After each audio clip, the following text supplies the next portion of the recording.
नमस्कार दोस्तों, आज आपको टाइप नंबर 2 पढ़ाएंगे। संख्या पद्धति के प्रश्न टाइप नंबर 2 पढ़ाएंगे, जिसमें आप देखोगे जब लगातार सम और विषम संख्याएं पूछी हों कि सम संख्या विषम संख्या वर्गों का योग दे रखा हो और संख्याएं निकालनी हो, तो ऐसी स्थिति में हम घबरा जाते हैं कि ये हम कैसे करेंगे प्रश्न। लेकिन आज आपको हम बताएंगे जो आपने कहीं भी नहीं पढ़ा होगा। यह देखिए, जब योग दे रखा हो तो उदाहरण द्वारा हम समझेंगे। जब भी दो सम संख्याओं के वर्गों का योग 340 है तो संख्याएं होगी, यानी संख्याएं बताओ। तो हम 340 में किसका भाग देंगे? 2 का। यहाँ हमने एक सूत्र बनाया है कि योग में किसका भाग देंगे? 2 का। और जो आंसर आ जाएगा उसको बोला हमने x, यानी 2 का 340 में भाग देने पर x बराबर कितना आया? 170। यदि हम x में से 1 घटा दें तो 170 में से 1 घटा दें और उसका क्या लें? वर्गमूल। तो कितना वर्गमूल आएगा? 169 का 13, और उसमें 1 जोड़ें तो बड़ी संख्या हमें प्राप्त हो जाएगी और 1 घटाएं तो हमें छोटी संख्या प्राप्त हो जाएगी। इस प्रकार हमने इस प्रश्न को हल किया। अब हम उदाहरण नंबर अगले पे जाएंगे। नेक्स्ट, दो लगातार विषम संख्याओं के वर्गों का योग कितना दे रखा है? 1154। तो संख्याएं होंगी, तो बताओ, नियम हमारा वही है, 2 का क्या देंगे? भाग। 1154 में 2 का भाग दिया, कितना आया? 577। 1 घटाया, कितना बचा? 576। अब 576 का क्या लेंगे हम? वर्गमूल। वर्गमूल लेंगे तो कितना वर्गमूल आया? 24। और 24 में 1 जोड़ेंगे तो बड़ी संख्या प्राप्त होगी, 1 घटाएंगे तो हमें क्या प्राप्त होगी? छोटी संख्या।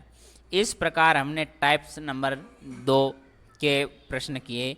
इसी प्रकार कोई भी प्रश्न आ जाए, इस ट्रिक से आप कर सकते हो। Next, third types. तीसरा टाइप्स क्या है? यदि योग की जगह पर क्या दे दे? अंतर दे दे। जब दो लगातार सम और विषम संख्याओं के वर्गों का क्या दे रखा हो? अंतर दे रखा हो, तो संख्याएं कैसे निकालेंगे? तो अंतर में कितने का भाग देंगे? 2 का। और योग में कितने का देते थे हमने?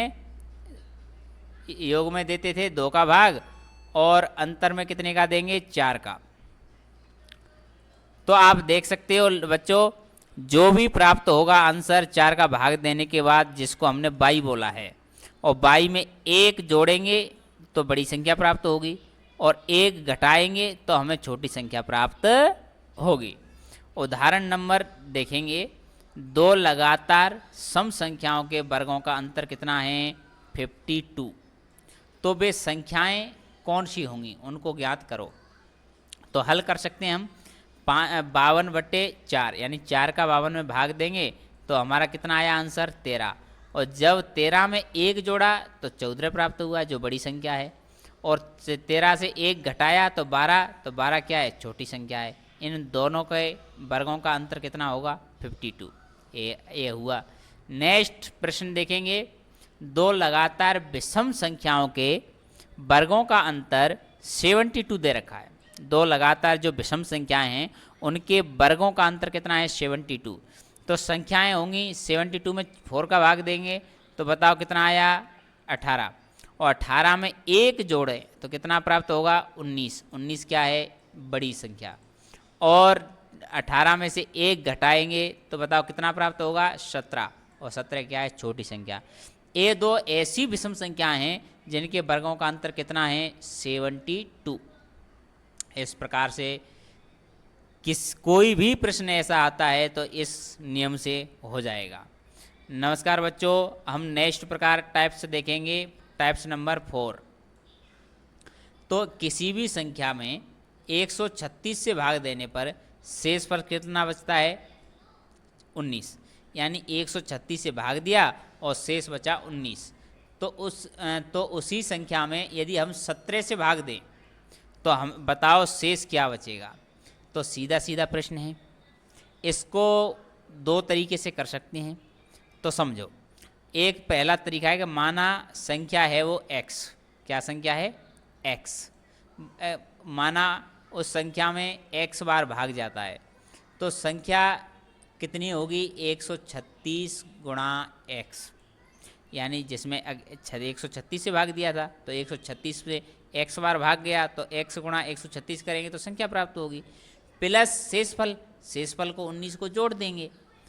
हमने पहले ही बच्चों पढ़ा है कि भाजक गुणा भागफल प्लस शेषफल क्या होता है, बराबर होता है भाज्य, बराबर क्या होता है, भाज्य। तो इस तरीके से हम कर सकते हैं। संख्या को 17 से गुणनखंड करने पर बताओ 17 का भाग देंगे तो 17 गुणा 8x प्लस 17 प्लस 2। अब इसमें 17 क्या ले लिया हमने, ऑप्शन ले लिया, तो 17 ऑप्शन लेने के बाद यहाँ बचा, इसमें बचा 8x और इसमें बचा 2। 17 एकम 17 1 प्लस 2, तो शेषफल कितना आएगा, 2 आएगा। कितना आएगा, 2। लेकिन हम तो इसको सीधा सीधा भी कर सकते हैं कि बताओ पहले उसमें शेषफल कितना था, 19, और 19 में सीधा भाग दे दो कितने का, 17 का।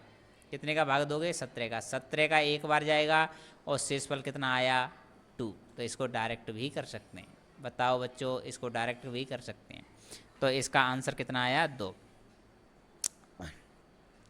देखो पहला तरीका हमने देखा, अब दूसरा तरीका तो कैसे हैं कि 136 बताओ कितने से, 17 से क्या है, पूर्णतः विभाजित है। तो इससे हमें पता चल गया कि इसका शेषफल कितना आया था, 19, और यदि हमने 19 में भाग दिया 17 का तो बताओ कितना शेषफल आया, 2। शेषफल कितना आया, 2। तो इस प्रकार हम डायरेक्ट भी कर सकते हैं। तो किसी भी संख्या को 6 से विभक्त करने पर यानी 6 का भाग देने पर शेषफल कितना, 3 आता है। तो उस संख्या के वर्ग को बताओ 6 से विभक्त करने पर शेषफल क्या आएगा। अब इसको भी देख सकते हो बच्चों कि हमने उसी तरीके से भागफल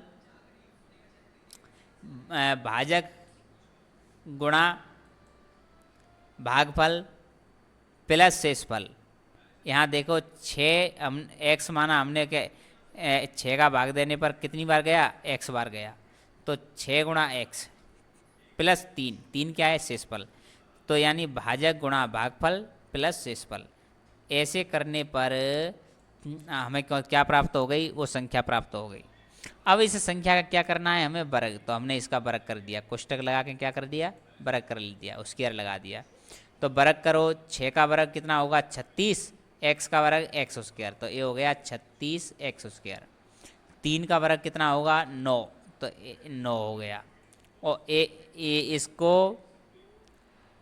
इसको हम 3 गुणा 6 गुणा 3 भी करेंगे तो 36 36 36 18 18 दूना 36, यानी इसको हम किस सूत्र से कर लेंगे बच्चों, ये 2 है ना, तो 2 है तो किस सूत्र से कर लेंगे, a प्लस b बताओ कोष्टक बंद और स्क्वायर, यानी a प्लस b का स्क्वायर।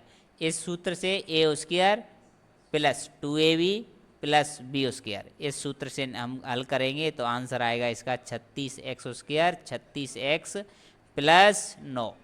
ये जो हमने कोष्टक के अंदर रखा है, जो गोले के अंदर रखा है, यही इसका क्या आ जाएगा आंसर। यहाँ शेषफल कितना है, 9। यदि हम 6 का भाग देंगे इसमें तो कितना शेषफल आएगा, 9। तो 6 से पुनः भाग देने पर अभीष्ट शेषफल कितना होगा, 3, यानी 9 में भी भाग जाएगा 6 का, तो 6 का भाग दिया तो कितना प्राप्त हुआ, 3। अब इसको हम और कैसे कर सकते हैं, माना हुआ संख्या 9 है, कितनी है, 9, अर्थात वर्ग अर्थात 9 का वर्ग कितना होता है, 81, और 81 में 6 का भाग देंगे तो कितना आएगा शेषफल, 3। ये दूसरा प्रकार है, ये पहला प्रकार है, यानी 2 प्रकार से हम इस प्रश्न को हल कर सकते हैं। नमस्कार दोस्तों, नेक्स्ट प्रश्न है हमारा, किसी संख्या में लगातार क्रमशः क्या आ रहा है, 7 और 4 से भाग देने पर शेषफल आता है 3 और 2। तो उस संख्या को 28 से भाग देने पर शेष क्या बचेगा। यदि हम 7 और 4 से भाग देते हैं तो शेषफल आता है 3 और 4, तो उसी संख्या को 28 से भाग देंगे तो शेषफल कितना आएगा। माना 4 का भाग क्यू बार जाता है तो बताओ 4q + 2। यदि 7 का भाग p बार जाता है तो हमने लिखा 7p + 3, क्योंकि वो नियम वही है, भाजक गुणा भागफल प्लस शेषफल। वह संख्या 7 से गुणा करेंगे तो 7 गुणा 4q + 2 + 3, यानी सांचों के 28, 28q, 7 दूना 14, 14 + 3। अब यहाँ देख सकते हो बच्चों कि 28q + 17 होगा। यहाँ शेषफल कितना आया? 17, यानी शेषफल कितना आया? 17। और इसको दूसरा तरीका भी है, इस तरीके से भी कर सकते हो, है ना। इस तरीके से भी कर सकते हो कि 6, 7 और 4 से हमने भाग दिया, शेषफल आया था 3 और 2, 3 और 2। तो हम कैसे कर सकते हैं बच्चों? हम इसको ऐसे कर सकते हैं कि 4 में से 3 का वर्ग कितना? 6, और यानी एक घटाएंगे 7 में से तो 6। 45 बराबर कितना हो गया? 6 गुणा 7, 6 का गुणा 7 और प्लस 3। इसी प्रकार से 1 गुणा 4 और प्लस 2 बराबर कितना हो जाएगा? 6। तो बच्चों देखोगे, माना 4 का भाग एक बार जाता है और संख्या कौन सी है? 45। 45 में 28 का भाग देने पर 17 शेष बचेगा। इस प्रकार से हमने इस प्रश्न को हल भी कर लिया। धन्यवाद बच्चों देखने के लिए। हमारे चैनल को सब्सक्राइब करें। धन्यवाद। आप सभी अच्छे होंगे। आप हमारी वीडियो को सब्सक्राइब करें जिससे नई आने वाली वीडियो आपको मिलती रहें। आज हम संख्या पद्धति के सभी प्रश्नों को पढ़ेंगे, जितने भी प्रकार हैं उनको पढ़ेंगे। तो प्रश्नों के विभिन्न प्रकार और ये देखेंगे टाइप फर्स्ट, यानी हम पहला टाइप देखेंगे कि कौन सा प्रकार है। तो नंबर 1, किसी अंक की 6 बार पुनरावृत्ति से बनी संख्या हमेशा 3, 7, 11, 13 और 37 से विभाजित होती है तथा वह संख्या इनके परस्पर गुणनफल से भी विभाजित होती है। उदाहरण के लिए हम देख सकते हैं, जैसे नंबर 1 उदाहरण देखो, इसमें 1, 2, 3, 4, 5, 6, यानी जो 6 अंक की ये संख्या दे रखी है और इस 6 अंक में एक ही अंक बार बार रिपीट हुआ है। तो यदि इसमें हमने पहले ही पढ़ा है कि किसी अंक के 6 बार की पुनरावृत्ति से बनी संख्या, तो बताओ यह किस किस से विभाजित होगी? 3 का भाग जाएगा, इसमें 7 का भाग जाएगा, 11 का भाग जाएगा, 17 का भाग जाएगा, 37 का भाग जाएगा। इसके साथ साथ ये 9 अंक से 6 बार में जो संख्या बनी हुई है इसमें भी भाग जाएगा। और यही नहीं बच्चों, 3, 7, 11, 13 और 37 का यदि गुणनफल करें तो गुणनफल आएगा इतना, यानी 11,01,1111। इतनी संख्या से भी, इनके गुणनफल से भी यह विभाजित होगी। तो इस प्रकार हमने फर्स्ट नंबर फर्स्ट देखा कि 6 बार की पुनरावृत्ति जो संख्या बनती है वो 3, 7, 11, 13 और 37 से विभाजित होती है। उदाहरण नंबर 2 देखेंगे बच्चों, जिसमें देखेंगे कि उदाहरण नंबर 2 अंकों को 3 बार दोहराई कर बनाई गई संख्या हमेशा 3, 7, 13, 37, इसमें 11 नहीं लिया है बच्चों, तो 3, 7, 13, 37 से विभाजित होती है। तो 2 अंकों को 3 बार दोहराया जाए। देखो यहाँ पर देख सकते हो कि 56 1 बार दोहराया, 56 2 बार दोहराया, 56 3 बार दोहराया, यानी 2 अंकों को हमने 3 बार दोहराया और जो संख्या बनी है उसमें किस किस का भाग जाएगा? 3, 7, 13, 37। ऐसे ही आगे देख सकते हो, यानी 96 और 96। तो इस तरीके से इसको भी हमने कितनी बार? 3 बार दोहराया, तो जो संख्या बनेगी वो 3, 7, 13 और 37 से क्या होगी? विभाजित। इसी प्रकार देख सकते हो बच्चों, अगली तीसरी संख्या है 23, 23, 23। ये भी 2 अंकों को 3 बार दोहराया गया है, जिससे जो बनी संख्या 3, 7, 13 और 37 से क्या होगी, विभाजित। क्योंकि 3 गुणा 7 गुणा 13 गुणा 37 कितना होता है, 10,101, 101। इसलिए ए बी हम इसको ऐसे भी लिख सकते हैं कि 10, अब बताओ 10 के पीछे कितने अंक हैं, तो मान लो 4, तो 4 जीरो, फिर इसका आधा 2 जीरो, और ए गुणा बी यानी ए बी। तो इस तरीके से आ सकता है कि ए बी और ए बी, यानी हमने इस संख्या को विस्तारित रूप में लिख दिया है।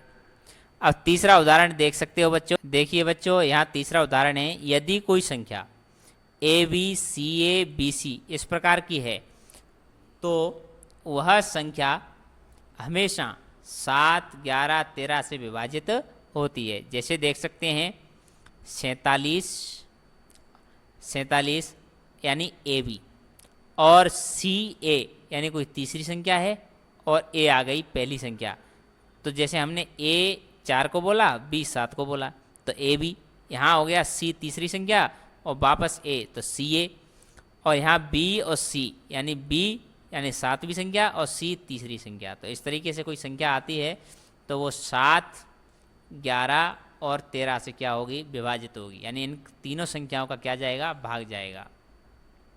उदाहरण के लिए हम देख सकते हैं इसमें कि किसी 2 अंकीय संख्या को 2 बार साथ साथ लिखकर एक 4 अंकीय संख्या बनाई जाती है। क्या बनाई जाती है बच्चों, 4 अंकीय संख्या। जैसे 15 और 15, हमने 15 2 अंकों को 2 बार रिपीट किया, 15 और 15। आगे भी देख सकते हो 37 और 37, इसको भी 2 बार रिपीट किया है। इस रूप की कोई भी संख्या किसी संख्या से पूर्णतः विभक्त होगी। ये हमें पता लगाना है कि किस संख्या का इसमें पूरा पूरा भाग जाएगा। तो हम देख सकते हैं कि एक्स वाई और 2 अंक बाद में हैं तो 2 जीरो, और बाद के 2 अंक एक्स वाई, यानी दोनों ही रिपीट हो रहे हैं। तो एक्स वाई हमने कॉमन लिया तो 100 + 1, और 100 + 1 कितना होता है, 101। यानी इसमें पूर्णतः 101 का क्या जाएगा, भाग जाएगा। क्या जाएगा बच्चों, भाग जाएगा। तो यहाँ हमने विभिन्न प्रकार के उदाहरणों को समझा। अब हम टाइप नंबर 2 कल पढ़ेंगे, इसलिए आपको बहुत बहुत धन्यवाद, और चैनल को सब्सक्राइब करें।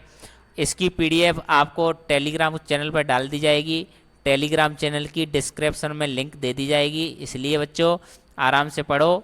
नमस्कार, जय हिंद, जय भारत।